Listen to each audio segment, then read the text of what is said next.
Здравствуйте, it's Olive. Today marks the end of the second week of Nonfiction November 2015. The book I read for the second week of Nonfiction November was Lenin's Brother, The Origins of the October Revolution by Philip Pomper. I read this book to satisfy the biography memoir challenge. This book is exactly what it sounds like. It is a biography of Vladimir Ulyanov, later Vladimir Lenin's older brother Alexander, known as Sasha. Not a whole lot of people know that Lenin had an older brother, and not a whole lot of people know that Lenin's family was a member of the gentry. They were intelligentsia. Their father, Ilya, raised them to really value education. And because Sasha was the oldest male in the family, he had a whole lot of pressure put on his shoulders. This was a family that, even though they had some privilege, these children were not raised underprivileged. These children were expected to pursue education with a really intense dedication. And Sasha definitely took that to heart. He threw himself into his research. He was primarily interested in the natural sciences, and he was often described as morose and kind of withdrawn.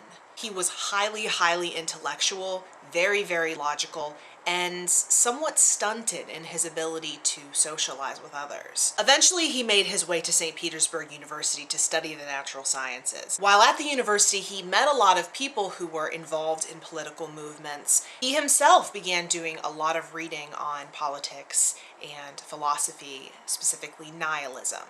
At this point in history, Alexander III was Tsar. Before him was Alexander II, who had liberated the serfs, aka slaves, in 1861. Alexander II had been assassinated by a movement called the People's Will Movement. The People's Will Movement, Narodnaya Volya, believed that the key to a successful revolution in Russia would be to go to the peasants. It's worth stating that this is different than what Lenin and his Bolsheviks believed later on in Russian history, in that they believed that a workers' revolution was necessary to bring revolution to Russia. At this point, there were a lot of crackdowns happening on any sort of revolutionary activity happening in universities. Alexander III was extremely resentful of the fact that his father, Alexander II, had been assassinated by the People's Will Movement. And not only did he reverse some of the reforms of his father, but he was really tightening things up to make sure that the same thing didn't happen to him. The Russian people, and by Russian people I mean the intelligentsia, were growing increasingly dissatisfied with the Tsarist government. They were dissatisfied with Alexander II, and the People's Will Movement assassinated Alexander II because they felt as though progress wasn't happening swiftly enough. This is a problem that autocrats face. When they give the people some concessions, the people continue to want more. So after Alexander II freed the serfs, the people expected more and more, and he was reluctant to give that to them.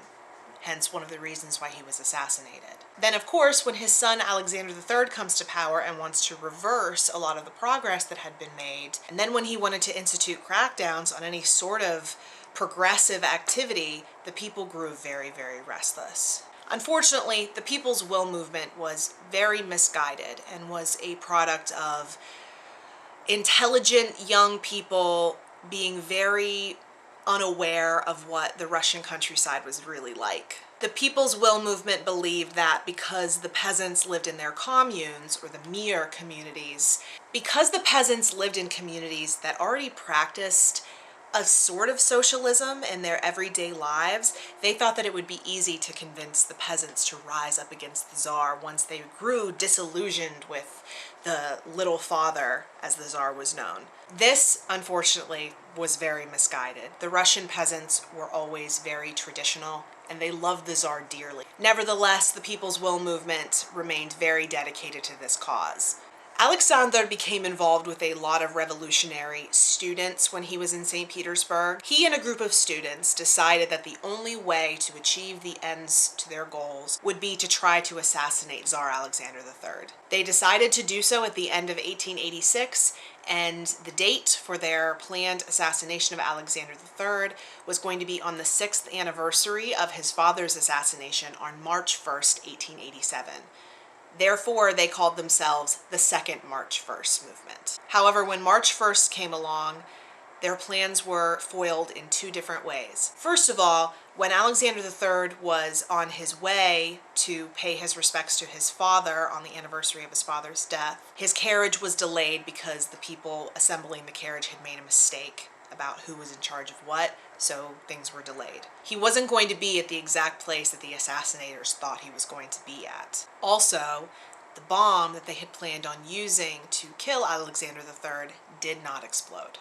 Thus, Alexander and the conspirators were arrested. Although Alexander Sasha had an opportunity to plead for clemency, he chose not to because he was that dedicated to the cause. He believed that the only way to make his message clear was to sacrifice his life to the cause. Alexander was executed by hanging for his role in the conspiracy to kill Alexander III. Before Alexander's role in this conspiracy became known publicly, his family was largely unaware that he was involved in politics. He, of course, seemed withdrawn and kind of morose, but that was really his personality. They were unaware that he was plotting to do something like this. It especially came as a surprise to his younger brother Vladimir, who was very different than his older brother. However, in order to understand how Sasha got to this point, Vladimir invested his time in reading some of the works that Sasha had so admired. Thus, I don't think it's hyperbolic to say that Sasha's execution was a huge turning point in history, because this is what turned Lenin on to some of these ideas. Overall, I really enjoyed this book. I certainly learned a lot about Alexander. I learned more about the kind of second faction of the People's Will movement, and I learned a lot about this conspiracy to assassinate Alexander III that I did not know much about. Certainly, I learned a lot about Lenin's upbringing by learning about Sasha's upbringing. However, there is a lot in this book about the philosophical side of what Sasha was studying, which bears very little interest to me. Also in this book, you hear a lot about the co-conspirators, and I had much less of an interest in them. For a book that could potentially be very dull in the way it's written, this is written extremely well. It was highly, highly readable. Thus, if you are interested in this subject material, it is worth a read. I was not planning on underlining or annotating anything. However, as soon as I started reading this, I became, I guess, nostalgic for college and started underlining and writing notes in the margins. I ended up rating this one 3 stars. It was very enjoyable. So that is the end of week 2 of Nonfiction November. I failed to mention in my other video that I do have a playlist of everyone that I have seen who is involved in Nonfiction November. I will post the link to that down below if you'd like to see what other people are reading for Nonfiction November. Of course, if you have any comments on this book or about really anything, you can leave them down in the comment section below. I am also on Twitter and Instagram at @abookolive, and the link to my Goodreads is down below if you would like to be friends. Thank you so much for watching. I'll see you in the next video. До свидания.